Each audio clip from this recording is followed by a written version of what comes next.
Hello guys, welcome back to our channel. आज हम class 8 chapter 3 की बात करेंगे। पार्लियामेंट जो है उसकी ज़रूरत हमें क्यों है। हमारी डेमोक्रेसी का अगर सबसे बड़ा और सबसे इम्पोर्टेंट कोई चीज़ है तो वो है एक हमारा कॉन्स्टिट्यूशन एंड एक हमारी पार्लियामेंट। देखो, पार्लियामेंट जो होती है वो बहुत इम्पोर्टेंट है क्योंकि ये हम ही लोग हैं, ये हम आम नागरिकों से ये पूरा भवन चल रहा है। ठीक है, तो सबसे इम्पोर्टेंट क्या है, एक आपका संविधान का भी एक सेंट्रल पॉइंट हो सकता है हमारी डेमोक्रेसी के लिए इम्पोर्टेंट पार्लियामेंट। तो हमारी बुक में बताया गया है सबसे पहले पार्लियामेंट जैसा कॉन्सेप्ट कहाँ शुरू हुआ, तो 1885 में जब हमारा नेशनल मूवमेंट था उस टाइम पे ना 1885 में कांग्रेस बनी और कांग्रेस ने सबसे पहले डिमांड की कि जो लेजिस्लेचर है, विधायिका है, वहाँ पे हमारे कुछ रिप्रेजेंटेटिव होने चाहिए चुने हुए और उनको परमिशन होनी चाहिए कि वो बजट पे क्वेश्चन कर सके, चर्चा कर सके। तो इस वजह से सरकार ने 1909 का गवर्नमेंट ऑफ इंडिया एक्ट है उसमें उन्हें एक लिमिटेड रिप्रेजेंटेशन दिया था, लेकिन ये लिमिटेड था एक्चुअल में भी क्योंकि ये जो था सभी लोगों से चुनकर नहीं आए थे। मतलब जो हमारे रिप्रेजेंटेटिव चुने गए थे वो सभी लोगों ने नहीं चुने थे, उस कॉन्स्टिट्यूएंसी के लोगों ने नहीं चुने थे। सभी लोगों को इस टाइम पे वोटिंग का राइट नहीं था, सिर्फ और सिर्फ कुछ लोग जो ना पैसे वाले लोग थे, एलीट क्लास के लोग थे, उन्हीं को बस इसका हक था। इसलिए इसे कह सकते हैं कम्प्लीटली एक रिप्रेजेंटेटिव डेमोक्रेसी की तरह तो नहीं था। ठीक है, फिर इसके बाद हमें बताया गया लोग और उनका प्रतिनिधित्व, पीपल एंड देयर रिप्रेजेंटेटिव। हमारा रिप्रेजेंटेशन कंसेंट से चलता है, अप्रूवल से चलता है, सहमति से चलता है। डेमोक्रेसी का मेन पॉइंट होता है कंसेंट होना। आप जिसकी इच्छा रखते हैं, डिज़ायर, आप जिसको स्वीकृति देते हैं, अप्रूवल, आप जिसको हिस्सेदारी, आपने पार्टिसिपेट करा उसे चुनने में, तो वो हमारे कंसेंट से चुना हुआ रिप्रेजेंटेटिव डेमोक्रेसी का एक मेन पॉइंट होता है। और वो करती क्या है जिसे हम चुनेंगे, ये पार्लियामेंट में जाकर बैठेंगे, सरकार बनाएंगे, सरकार को नियंत्रित करेंगे, गाइडेंस देंगे, सरकार को कंट्रोल और उसको गाइडेंस करने का काम करेंगे। हमारी संसद, हमारी पार्लियामेंट का रोल क्या है, डेमोक्रेसी के जो प्रिंसिपल्स हैं वो हमारी संसद है। संसद जो है हमारे जनता की आस्था को दिखाती है। हमारे लोकतंत्र के सिद्धांत में जनता की आस्था को हमारी पार्लियामेंट शो कर रही है। अब हम देखेंगे किस तरीके से संसद में चुनाव होते हैं। सबसे पहले जो जानना ज़रूरी है, हमारी पार्लियामेंट है, हमारी एक पार्लियामेंट है। इस पार्लियामेंट में राष्ट्रपति और 2 हाउसेस होते हैं, president plus 2 house, Rajya Sabha and Lok Sabha. Okay, parliament क्या है, पार्लियामेंट है हमारे पास जिसमें एक पर्सन राष्ट्रपति है, 2 हाउसेस हैं, राज्यसभा एंड लोकसभा। जो लोकसभा है उसमें टोटल 543 मेंबर्स हैं, जिनमें से मेजॉरिटी हासिल करना ज़रूरी है एक गवर्नमेंट बनाने के लिए। फॉर एग्ज़ाम्पल कम से कम आपको 272 सीट्स लेनी ही होंगी। फिर एक आती फिर जिन लोगों को इन 272 में आपने चुनकर भेजा है वो एमपी है जो कि संसद में बैठते हैं। यही सदस्य जो होते हैं इन्हीं में से कुछ लोग मिनिस्टर्स वगैरह बनते हैं, प्राइम मिनिस्टर बनते हैं। तो ये जो लोग होते हैं प्राइम मिनिस्टर और मिनिस्टर्स, इनको एग्जीक्यूटिव कहा जाता है, कार्यपालिका। और ये जो 272 हैं इनमें से ये लोग कंट्रोल बनाने का काम करते हैं एग्जीक्यूटिव के ऊपर। ये जो एग्जीक्यूटिव है बाय इलेक्शन चुनकर आती है, बाद में मतलब वन मोर टाइम, ये जो कार्यपालिका है इसका चुनाव इसी में से हुआ है जो ये एमपी बनकर आए हैं। ठीक है, इन एमपी में से कुछ लोग कार्यपालिका का हिस्सा होंगे जिन्हें हम सरकार कहते हैं। सरकार शब्द इसी कार्यपालिका एग्जीक्यूटिव के लिए यूज़ किया जाता है जो हमारी लेजिस्लेचर है, ये जो 272 थे, ये तो कानून बनाने का काम करेंगे, लेकिन जो एग्जीक्यूटिव होगी वो कानून को लागू करने का काम करेंगे। आई होप पॉइंट क्लियर हुआ होगा।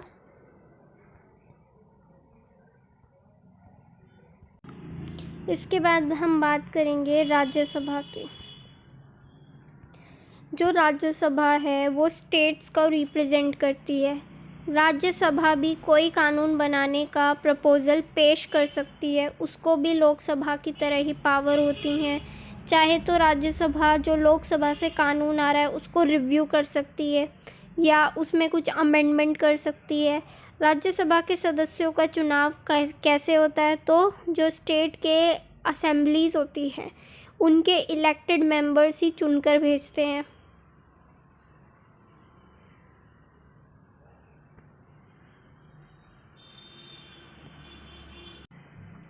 मतलब जो राज्यसभा होती है इसके इलेक्शंस में जनता डायरेक्टली पार्ट नहीं लेती है, ये जो आपके एमएलए है उनके थ्रू होता है। ये एमएलए वोटिंग में हिस्सा लेते हैं और राज्यसभा के मेंबर्स चुने जाते हैं।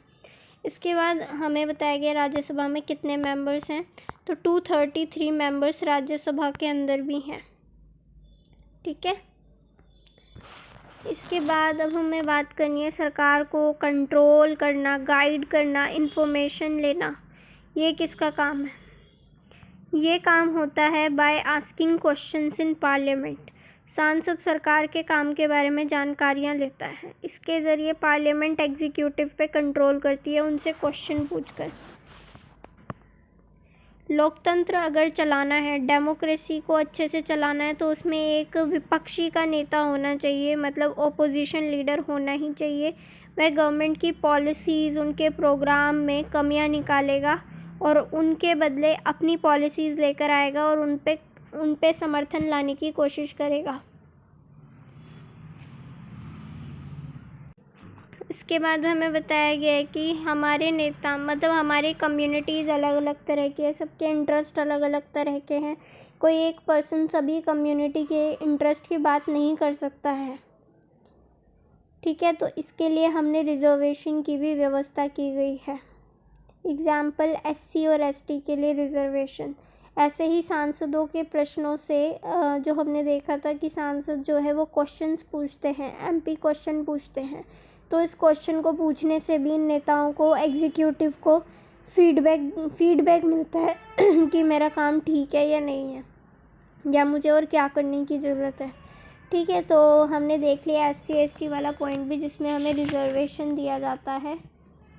फिर इसके बाद हमसे इन दी एंड ऑफ चैप्टर ये पूछा गया क्या वाकई में भारत में जो पार्लियामेंट है वो लोगों को रिप्रेजेंट कर रही है, रियल में रिप्रेजेंटेटिव है? तो आंसर इज़ येस और नो बोथ, बिकॉज हमारे देश में 11% और मे बी अब 15% हो गया होगा मैक्स, तो 50% in India are women. Half of the population is women, but उसका 15% तो भी है। तो आप लगा लो कि भारत में महिलाओं का रिप्रेजेंटेशन कहाँ है। तो पार्लियामेंट में आधी जनसंख्या का तो रिप्रेजेंटेशन ही नहीं है। इसलिए डिमांड की गई है कि वुमेन रिजर्वेशन बिल लाया जाए, ताकि महिलाओं को भी आरक्षण मिलेगा, तो वो आपको पार्लियामेंट में नज़र आएंगी और वुमेन इश्यूज़ पे भी बातें होंगी।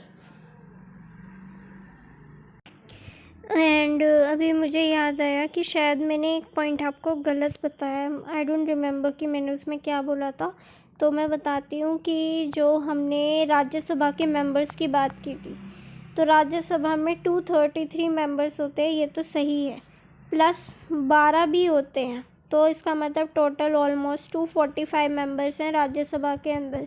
इसका मतलब है 12 जो होते हैं ना वो राष्ट्रपति, हमारे देश के राष्ट्रपति जो होते हैं उनको उनकी क्वालिफ़िकेशन के बेसिस पे, लाइक कोई सोशल वर्क, कोई स्पोर्ट्स, कोई एंटरटेनमेंट, कोई समाज सेवा, किसी चीज़ में जो अच्छे हैं उनको इनडायरेक्टली राज्यसभा की एंट्री दी जाती है, तो वो 12 सदस्य होते हैं। तो 245 हो गया, ऑलमोस्ट 233 प्लस 12 मेंबर्स। और जो उपराष्ट्रपति होते हैं, वाइस प्रेसिडेंट ऑफ इंडिया, वो राज्यसभा के सभापति हैं, तो वो चेयर किए जाते हैं वाइस प्रेसिडेंट के द्वारा। ऐसे ही लोकसभा में 545 थे, बट अब 43 है करंटली। और स्पीकर होता है असेंबली के अंदर। सो इस तरीके से हमने थोड़ा सा डाटा देखा। इसके बाद देख लेते हैं क्या रहता है इस चैप्टर में।